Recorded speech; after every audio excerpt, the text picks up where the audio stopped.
ദൈവ തിരുനാമത്തിന് മഹത്വം ഉണ്ടാകട്ടെ. പ്രിയമുള്ളവരെ, ഇന്ന് രാവിലെ നമുക്ക് ഒരുമിച്ച് ഒരു വേദഭാഗം നമുക്ക് ധ്യാനിക്കാം. റോമാലേഖനം 5-ാം അധ്യായം അതിൻ്റെ 17-ാമത്തെ തിരുവചനം. അവിടെ നമ്മൾ ഇങ്ങനെയാണ് വായിക്കുന്നത്: ഏകന്റെ ലംഘനത്താൽ മരണം ആ ഏകൻ നിമിത്തം വാണു എങ്കിൽ കൃപയുടെയും നീതിദാനത്തിൻ്റെയും സമൃദ്ധി ലഭിക്കുന്നവർ യേശുക്രിസ്തു എന്ന ഏകൻ നിമിത്തം ഏറ്റവും അധികമായി ജീവനിൽ വാഴും. പ്രിയമുള്ളവരെ, മനുഷ്യനെ ദൈവം സൃഷ്ടിച്ചത് ഭൂമിയിൽ വാഴുന്നതിന് വേണ്ടിയായിരുന്നു.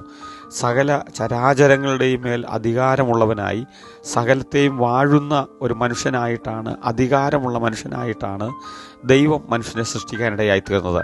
എന്നാൽ ആദ്യ പിതാവായ ആദാം കർത്താവിൽ നിന്ന് അകന്നു പോവുകയും കർത്താവ് പറഞ്ഞത് അനുസരിക്കാതെ വീഴ്ച സംഭവിക്കുകയും ചെയ്തപ്പോൾ മനുഷ്യൻ്റെ വാഴ്ച നഷ്ടപ്പെട്ടു. മരണം മനുഷ്യനെ വാഴാനിടയായി തീർന്നു.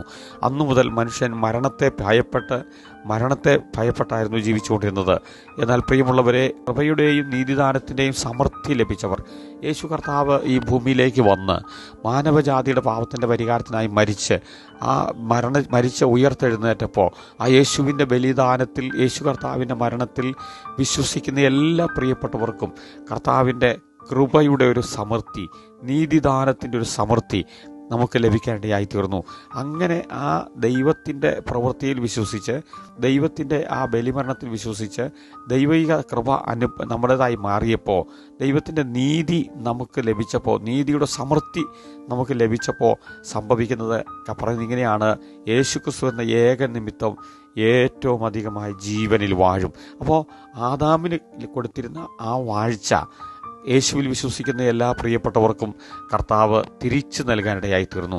അപ്പോൾ ഇനി യേശുവിൽ വിശ്വസിക്കുന്ന ഞാനും നിങ്ങളും വീഴ്ചയിലല്ല, വാഴ്ചയിലാണ് വിശ്വസിക്കുന്നത്. നമ്മൾ വിശ്വസിക്കുന്നത് കർത്താവിൻ്റെ ആ അധികാരത്തിലാണ്. യേശു കർത്താവ് പറഞ്ഞു, സകല അധികാരം എനിക്ക് നൽകപ്പെട്ടിരിക്കുന്നു, ആകയാൽ നിങ്ങൾ പുറപ്പെട്ട് രോഗികളെ സൗഖ്യമാക്കുവിൻ, മരിച്ചുപോയി ഉയർത്തെഴുന്നേൽപ്പിക്കുവിൻ, പാപികളുടെ പാപങ്ങൾ ക്ഷമിക്കുവിൻ എന്നൊക്കെ കർത്താവ് പറയാനിടയായി തീർന്നു. പ്രിയമുള്ളവരെ, അപ്പോൾ കർത്താവ് നമുക്ക് വാഴ്ച തിരിച്ചു തന്നിരിക്കുന്നു. ഇന്ന് ഭൂമിയിൽ ഞാനും നിങ്ങളുമാണ് വാഴേണ്ടവർ. യേശുവിൽ വിശ്വസിക്കുന്ന നമ്മൾ വാഴുന്നവരാണ്.